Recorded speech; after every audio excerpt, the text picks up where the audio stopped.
주님께서 오늘 우리들에게 주시는 말씀은 디모데전서 1장 12절에서 17절까지 말씀입니다.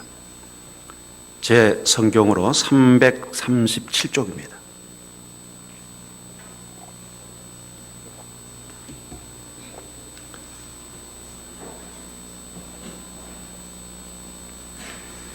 디모데전서 1장 12절에서 17절까지 말씀을 제가 봉독하겠습니다. 나를 능하게 하신 그리스도 예수 우리 주께 내가 감사함은 나를 충성되이 여겨 내게 직분을 맡기심이니 내가 전에는 비방자요 박해자요 폭행자였으나 도리어 국류를 입은 것은 내가 믿지 아니할 때에 알지 못하고 행하였습니다. 우리 주의 은혜가 그리스도 예수 안에 있는 믿음과 사랑과 함께 넘치도록 풍성하였도다. 미쁘다 모든 사람이 받을 만한 이 말이여 그리스도 예수께 죄인을 구원하시려고 세상에 마셨다 하였도다. 죄인 중에 내가 괴순이라. 그러나 내가 국류를 입은 까닭은 예수 그리스도께서 내게 먼저 일체 오래 참으심을 보이사 후에 주를 믿어 영생 얻는 자들에게 본이 되게 하려 하심이라. 영원하신 왕 곧 썩지 아니하고 보이지 아니하고 홀로 하나이신 하나님께 존귀와 영광이 영원 무궁하도록 있을지어다. 아멘. 바울처럼 인생의 빛과 그림자가 명확하게 드러난 사람은 흔하지 않습니다. 사실 바울은 하나님께 용서받을 수 없는 죄인이었습니다. 그는 예수가 하나님의 아들이심을 적극적으로 부인했던 사람이고 그리스도가 되심에 대해서 철저하게 부정한 사람이었습니다. 자기뿐만 아니라 다른 사람에게도 자기가 가지고 있는 확신을 강요했습니다. 폭력적으로. 설득하고 논리를 말하는 것이 아니라 폭력적으로 자기 의지를 관찰하려고 사람들을 지배하고 압박했던 사람이었습니다. 예수님을 사랑했던 제자들을 죽이고 대적하고 체포하고 구금하고 그 신앙을 변질시키기 위해서 살기등등하게 온 교회를 돌아다니면서 박했던 사람이었습니다. 교회들을 잔혹하게 학대했고 하나님을 모독했고 성도들을 박했으며 너무나 악했기 때문에 예루살렘 교회에서는 사도 바울이 회개했다고 했을 때 회개를 믿지 않았습니다. 도무지 사도 바울이 그 사울이었던 이름의 그 사람이 예수 안에서 변화될 것이라고 상상한 사람은 아무도 없었습니다. 이것은 바울 자신도 스스로 자기 자신을 이렇게 설명하고 있습니다. 여러분 우리 같이 한번 13절 말씀을 같이 보겠습니다. 13절입니다. 같이 봅니다. 내가 전에는 비방자요 박해자요 폭행자였으나 도리어 국류를 입은 것은 내가 믿지 아니할 때에 알지 못하고 행하였습니다. 자기 자신이 비방자였다라고 말합니다. 여러분 이 비방이라는 말은 욕잘한다 이 말입니다. 욕을 엄청나게 했다는 거, 무슨 쌍욕을 했다 그 말이 아닙니다. 이 자신과 다른 신앙에 대한 비방을 쏟아냈다 그 말이죠. 예수님과 그 제자들을 욕하고 반대하고 비난했습니다. 예수님에 대해서 한 번도 좋게 말한 적이 없습니다. 그는 비방자였습니다. 그는 박해자였습니다. 여러분 사도행전 9장 1절 말씀 보면 사울이 주의 제자들을 대하여 여전히 위협과 살기가 등등하여 위협과 살기가 등등하여 예수 믿는 사람들을 죽이는데 그 자신이 목숨을 걸었어요. 사도행전 26장 11절 말씀 보면 더 기가 막힙니다. 또 모든 해당에서 여러 번 형벌하여 예수 믿는 사람들에게 잔혹한 고문 행위를 했다 그 말입니다. 강제로 모독하는 말을 하게 하고 예수 믿는 사람들을 강제로 예수를 모독하도록 강요했다는 것이죠. 여러분 상상이 갑니까? 더 다음 이렇게 돼 있어요. 저희를 대하여 심히 격분하여 외국 성까지도 가서 핍박하였고 사도 바울의 종교 사법권은 이스라엘 안에서만 가능했습니다. 너무 예수에 대한 분노가 가득 차니까요. 잘 아시죠? 다메섹, 다마스커스까지 가서 다른 외국까지 가서 종교 사법권이 미치지 않는 외국까지 가서 예수 믿는 사람들을 핍박하려고 했던 엄청난 사람이었습니다. 그는 예수 그리스도를 욕할 뿐만 아니라 적극적으로 나서서 짓밟았던 사람입니다. 세 번째는 자기를 이렇게 말하죠. 폭행자라고 말합니다. 나는 폭행자였다. 여러분, 이 폭행이라는 말은 조금 의미가요, 이렇게 막 폭력을 쓰고 이렇게 상상할 수 있는데 원문 뜻은 다른 뜻입니다. 교만하다, 고집불통이다, 거만하다라고 되어 있고요. 현대어 성경에는 욱박지르는 자라고 되어 있어요. 굉장히 폭력적이니까 사람들을 대할 때 무례하게 행동하는 거죠. 자기와 다른 의견이나 다른 견해나 다른 차이점이 생기면요, 온유하고 부드러움이 없습니다. 이 사도 바울은 폭행자였어요. 상대를 무례하고 잔인하게 학대함으로 해서 그 즐거움을 추구했던 사람입니다. 예수 믿는 사람들을 짓밟아 버림으로 해서 쾌감을 느꼈던 사람이 바로 사도 바울이었습니다. 폭력으로 자신의 위세를 드러냈던 가장 거만한 자라는 뜻이죠. 무례한 이였고 무법자였습니다. 지 멋대로 하는 사람이었죠. 여러분, 신약 주석학자 벵겔은 이 말을 이렇게 했어요. 비방자란 하나님을 대항한 것이며 박해자는 거룩한 삶을 대항한 것이며 폭행자는 자신의 구원에 대해서 대항한 것이라고 말했어요. 여러분, 지금 사도 바울이 자기를 과장하거나 허풍을 떨고 있는 게 아닙니다. 이렇게 부흥사 목사님들처럼 여러분, 내가 전과 37범입니다. 내가 예수 만나서 살아있게 됐습니다. 이렇게 해가지고, 와, 대단한 분이 정말 주님의 은혜로 구원받았구나, 이렇게 생각하지만 들여다보면, 그냥 무단횡단, 노상방뇨, 이런 거로 전과가 올라간 거지, 그렇게 대단한 사람은 아니라는 거죠. 허풍 떨고 있는 게 아니죠. 바울이 예수님께 가지고 있던 것은 비난하는 말과 무자비한 박해와 교만함이 전부였습니다. 근데 여러분, 중요한 게 이거예요. 자신이 그런 그림자가 있었다. 근데 이렇게 말합니다. 였으나라고. 여러분, 우리 13절 말씀을 한번 주의 깊게 볼까요? 13절 같이 한번 보겠습니다. 13절입니다. 내가 전에는 비방자요, 박해자요, 폭행자였으나. 여러분, 였으나라고 말함으로 해서 선한 목적을 위해서 하나님의 부르심을 받은 하나님의 사람들은 과거의 상태로 다시 돌아갈 수 없다는 것을 단언적으로 말해주는 겁니다. 계속 박해자고 폭행자고 오만불선한 자가 아니라 나는 과거 그런 사람이었으나 나는 다시 그 강으로 넘어갈 수 없습니다. 나는 그 과거의 치욕적인 삶, 예수 그리스도에 대해서, 하나님에 대해서, 복음에 대해서, 이 믿음의 공동체에 대해서 이런 박해자였고 폭행자였고 비난자였지만 나는 다시 그곳으로 돌아갈 수 없는 사람이 됐습니다.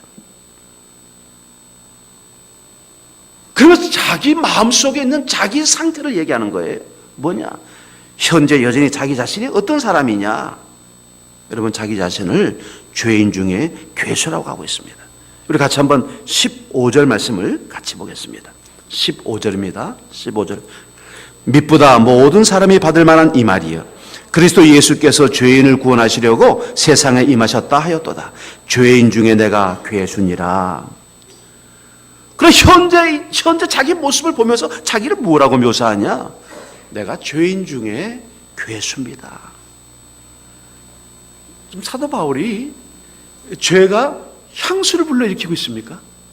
그때 좋았는데, 그냥 쫓아다니면서 말이야, 그 대제사장의 사법권을 가지고 가서 그냥 짓밟고 채찍질하고 문 부시고 들어가고 머리채 잡아 끌고 나오고 말이지. 그런 죄 향수를 가지고 내가 죄인 중에 괴수라고 말합니까? 옛날이 그리워서? 그 옛날로 다시 돌아가고 싶어서? 여러분, 자신을 죄인 중에 괴수라고 부르는 이유가 있습니다. 그런 자기가 지은 죄가 세상에서 가장 악독한 죄라고 얘기하는 거예요. 그가 말하고자 하는 의도는 하나입니다. 하나님을 대항했다는 이 죄가 너무 크다는 것이죠. 모르고 한 것이었지만 하나님을 대항한 죄가 너무 클 뿐만 아니라 그것 때문에 내 마음에 자책감과 죄책감이 있다는 거예요. 그것 때문에 내가 죄인 중에 괴수, 내가 제일 악한 사람이다. 내가 자랑할 게 없어. 내가 위세를 떨 것도 없고. 왜? 나는 죄인 중에 개수였었으니까. 여러분, 오늘 우리가 이러한 의식 없이 어떤 일도 할 수가 없습니다. 여러분 말씀을 볼까요? 12절 말씀입니다. 12절, 나를 능하게 하신 그리스도 예수 우리 주께 내가 감사함은 나를 충성되이 여겨 내게 직분을 맡기심이니. 내게 직분을 맡겨주셨어요. 여러분, 내가 목사가 됐습니다. 제가 목사가 됐어요.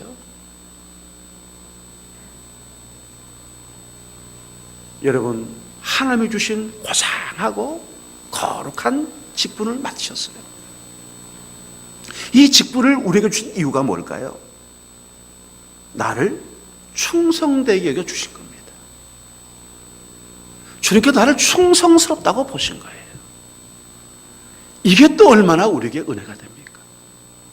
착하고 충성스럽다. 이게 내 거룩한 욕망이고 신성한 쾌락이 돼야 되는데 우리 스스로도 참 부끄럽죠. 근데 그 앞절이 뭐냐? 나를 능하게 하신 그리스도 예수 우리 주님. 나를 능하게 하신. 나는 아무것도 할 수 없는데, 내가 할 수 있는 일이라고는 아무것도 없는데 주님께서 나에게 은혜와 은사와 성령의 충만함을 주셔서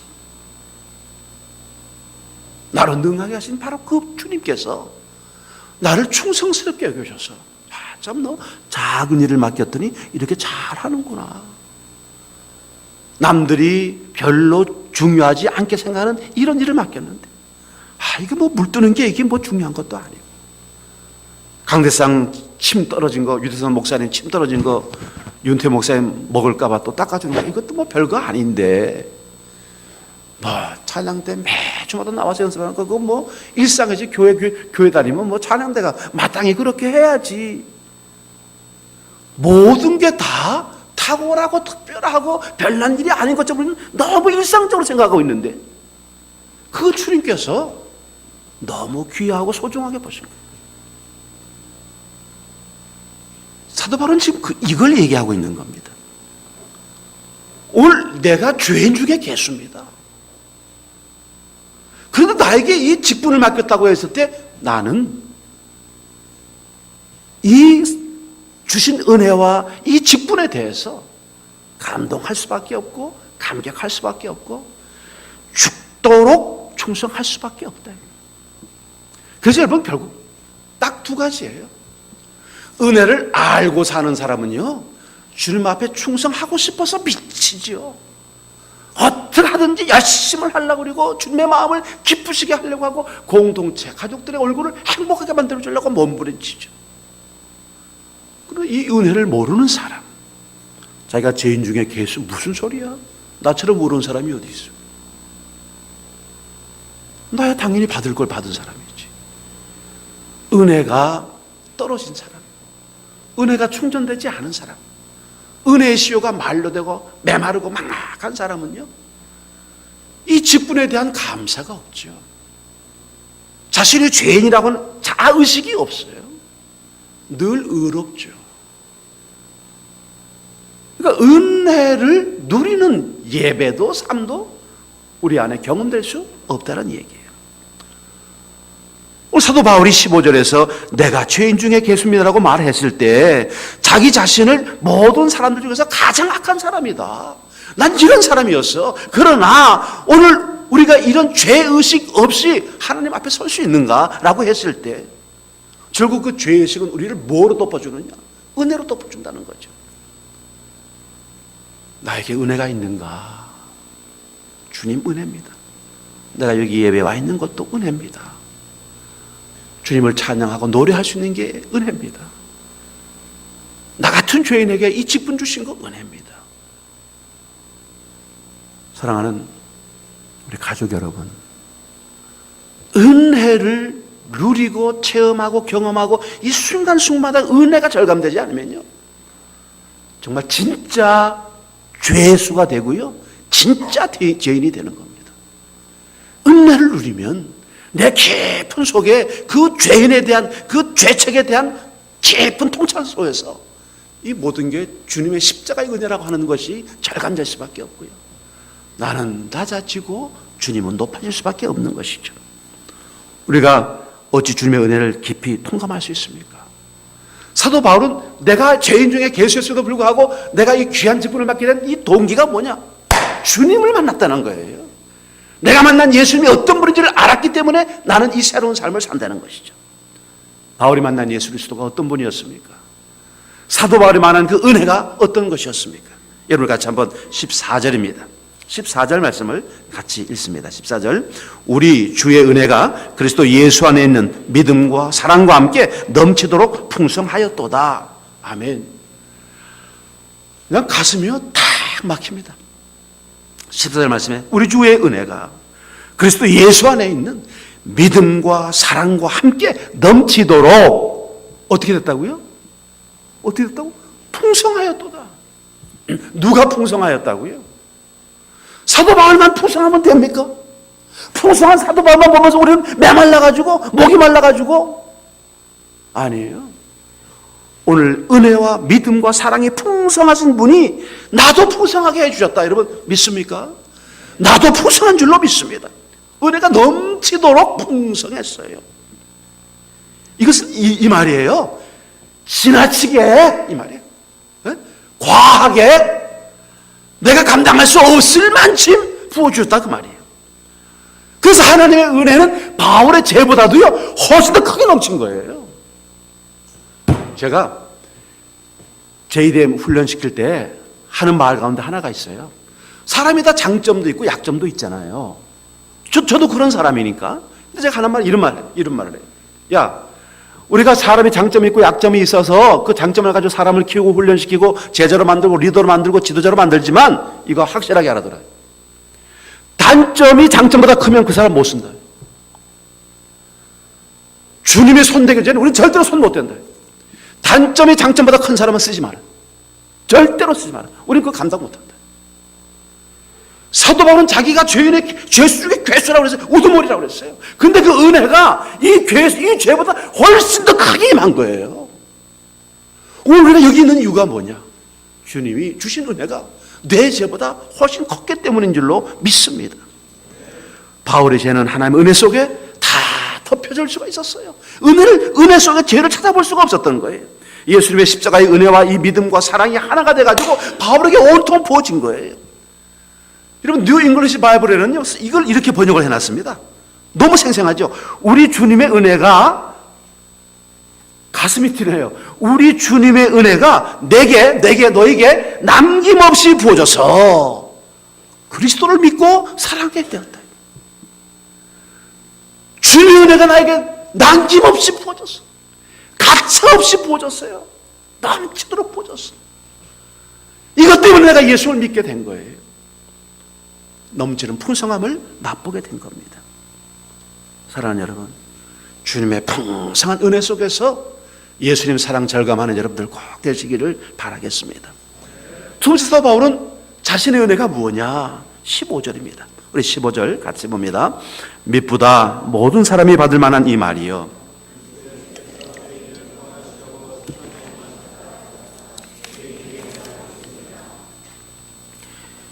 주님이 날 만나러 와주셨다는 거예요. 죄인인 사도 바울에게 찾아가 주신 거예요. 바울이 몸부림치면서 주님을 찾은 게 아닙니다. 사도 바울은 누군지도 몰랐어요. 자신에게 주님이 나타났을 때 선생님 누구십니까? 누구십니까? 물어봤습니다. 예수님께서 말씀하시는 거예요. 나는 너가 핍박하는 예수야. 주님이 찾아와 주셨습니다.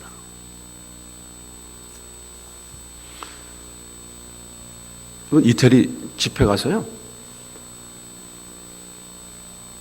그 식탁에 앉아가지고 이태리 식당에서 그러니까 매 끼마다 술을 하니까 이태리 식당에서 이제 밥을 주는데 우리 한국 사람 피 말라 죽어요.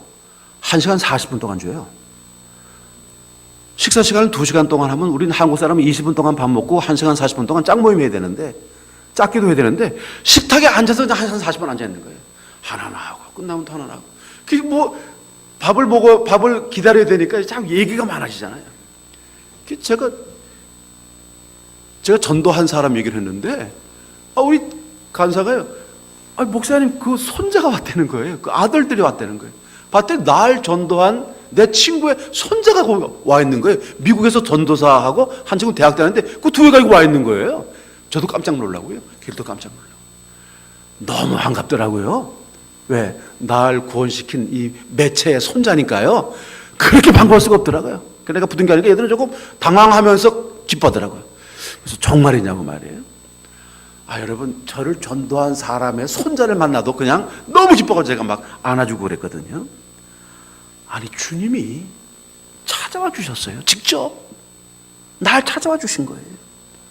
의로운 사람을 찾아오는 게 아니에요. 여러분, 이거 보세요.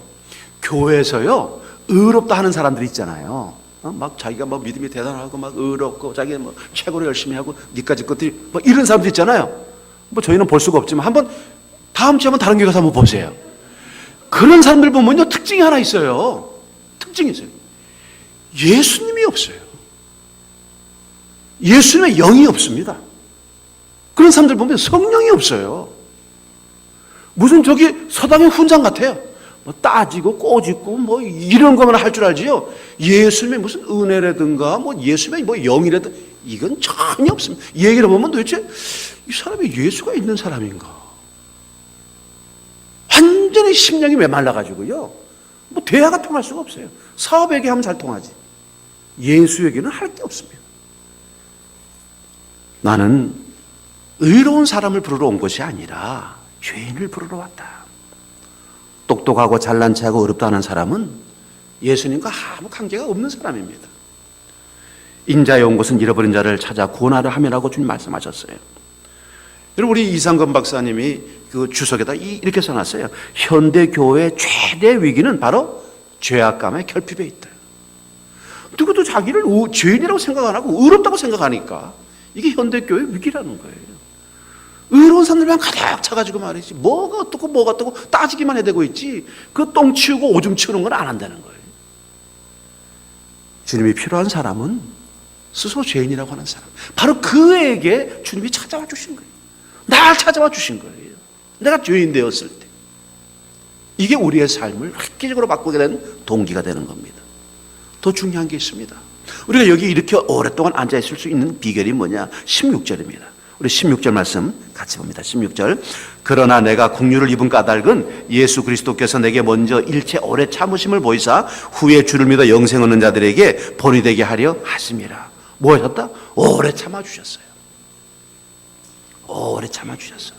이 오래 참았다는 말은 더디게 성을 냈다 그 말이죠. 더디게 성을 냈다. 주님께서 단번에 죄인을 벌한다 이런 개념이 아니고요. 오래 참으시는 가운데 회개할 기회를 지금 주시고 있다는 거예요. 이 하나님의 거룩한 속성 가운데 하나죠. 주님의 속성 가운데 가장 중요한 속성이 뭐냐? 딱 팔짱 끼시고요. 애처로운 눈빛으로요. 우리를 지켜보시는 거예요. 너 언제 정신 차릴래? 넌 아직도 그 모양이냐? 너는 20대나 30대나 40대나 50대나 어떻게 똑같냐 하는 짓이 그럼 좀 툭툭 털고 좀 주님 앞에 탁 좀 가뿐하게 좀 못 나오냐? 뭐 그렇게 잔말이 많냐? 뭐 그렇게 잡생각이 많아? 그냥 주님을 지켜보시는 거예요. 우리 아버지를 이렇게 지켜보시고 정신 좀 차려라 보시고 있는 거예요. 근데 우리 성령 하나님은 뭐 합니까? 로마서 8장 보면 이게 뭐예요 이게? 이게 뭐야? 네? 가슴을 치며 좀 시적으로 로마서 8장 보면 이렇게 놨어요.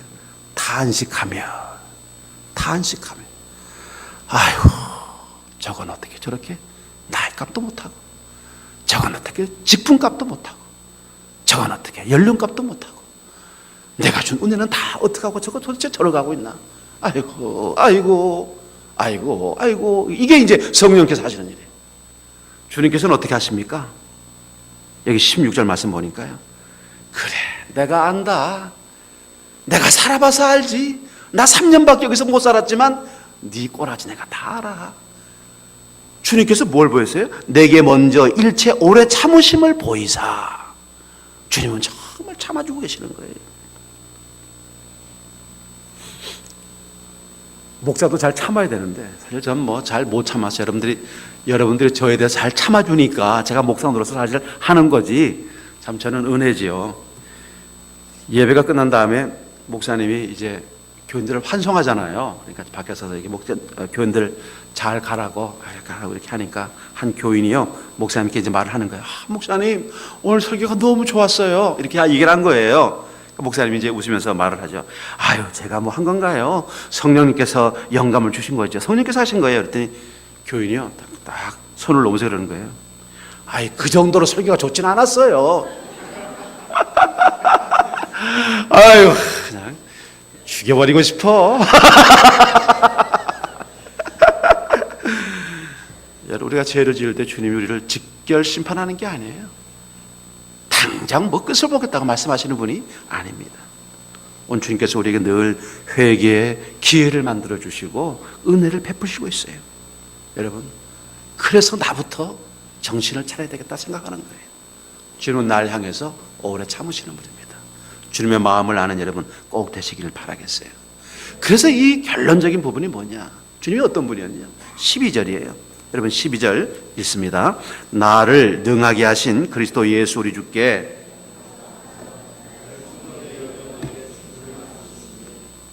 여러분 충성스럽지 않았지만 충성스럽게 여겨줬다 그 말입니다. 실제로 충성스러워서 의로워서 의인이라고 하고 충성스러워서 충성다고 하는 것이 아니라 충성스럽게 봐줬다는 거예요. 우리가 가지고 있는 값보다도 훨씬 더 쳐준 겁니다.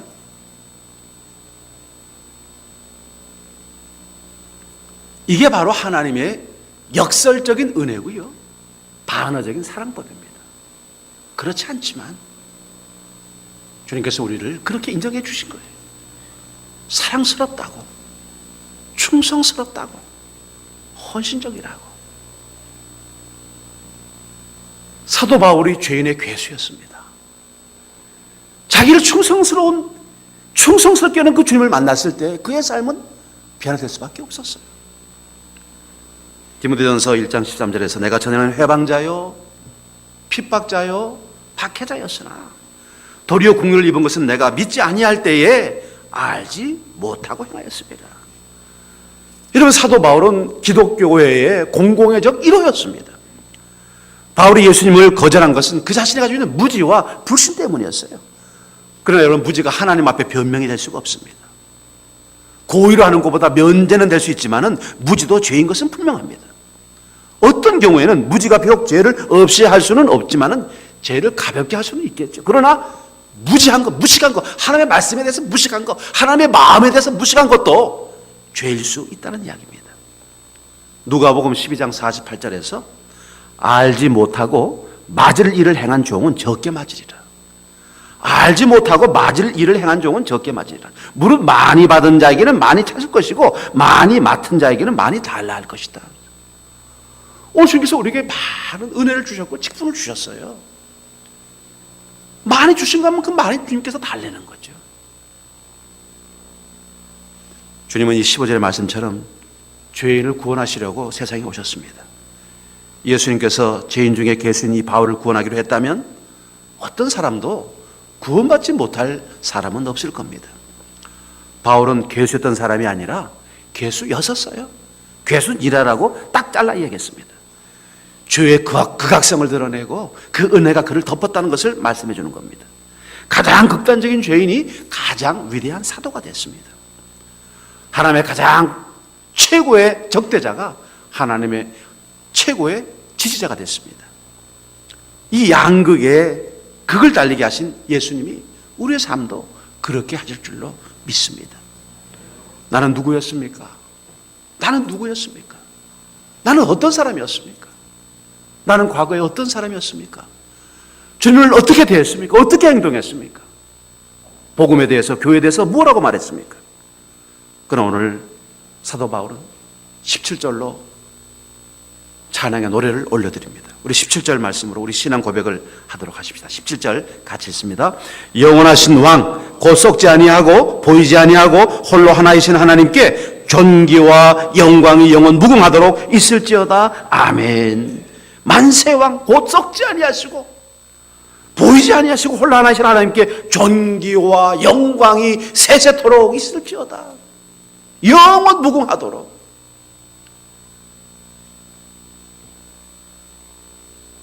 나는 누구였는가? 나는 예수님을 어떻게 만나게 됐는가? 나는 예수님과 함께 사는 이 삶이 오늘 모습은 무언가? 오늘 미국 부흥사 D.L. 무디의 말로 설교를 마치겠습니다. 예수 그리스도를 믿어보라. 예수 그리스도를 믿어보라. 후회 없는 삶을 살 것이요. 예수 그리스도를 믿으십시오. 후회 없는 삶을 살 것입니다. 그리고 영원한 생명을 얻을 것입니다. 후회 없는 삶의 주인공 되시는 우리 모두가 되기를 주님의 이름으로 기도하겠습니다.